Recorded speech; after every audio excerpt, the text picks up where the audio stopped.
As a teacher, you likely have a lot of questions, concerns, fears about using social media in the classroom.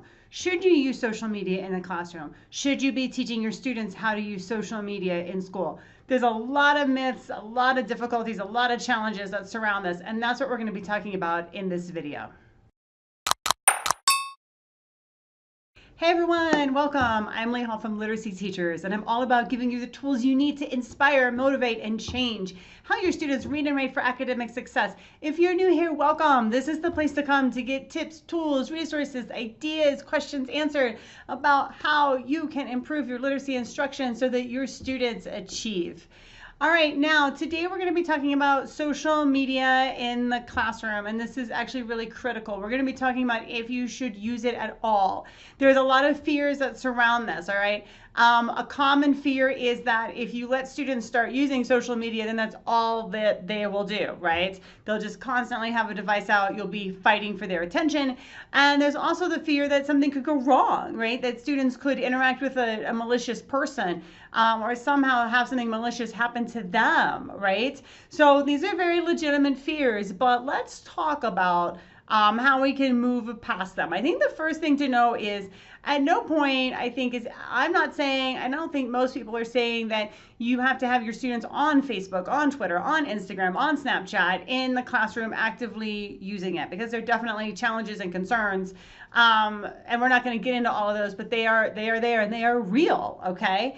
But on the other hand, students need to learn these skills, the reading and writing and analytical and evaluative skills that go along with participating in social media and that go along with using the information that they see and learn about on social media. So as far as literacy development goes, it is a prime opportunity, and it's an important one in the 21st century to help students navigate. So where does that leave you as a teacher? Well, first of all, just know that using social media, learning how to be a digital citizen is in the ISTE standards. Now, that doesn't mean that your school or your district values that, but it is something to be aware of, that there are standards that exist, and I will link to the ISTE standard in the show notes that talk about how we need to do this with students.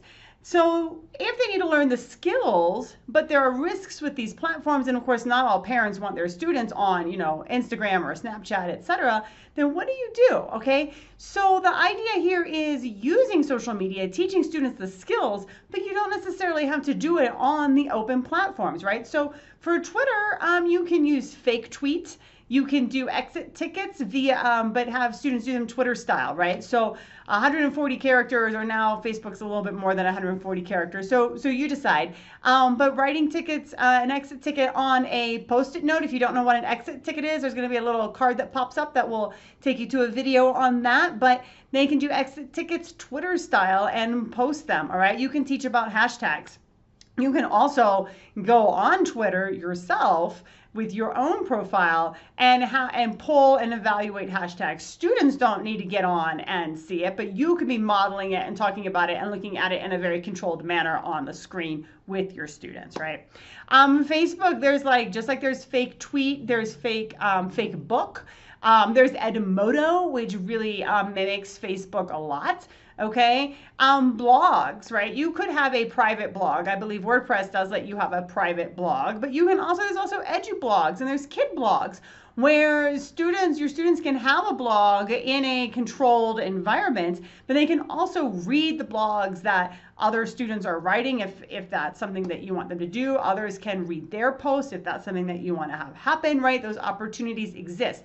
Obviously, the downside to this is when you use something like Edmodo, for example, it's not really Facebook. When you use, something like fake tweet, or you do exit tickets Twitter style, that's not the same as Twitter. So it's a little on the inauthentic side. But on the other hand, we're not trying to build an audience. You're not trying to get your students followers, right? We're just trying to help them learn some specific skills and learn how to use these tools to build up their literacy skills so that they can navigate social media and be good digital citizens. All right. So thanks for watching, and don't forget to subscribe so you can catch all of my videos. While you're at it, head down to the comments and let's talk about social media, how you use it. Do you use it? Do you teach about it? What do you do with your students? Let's chat about it so that we can help you move forward with your journey to inspire, motivate, and change how your students read and write for academic success.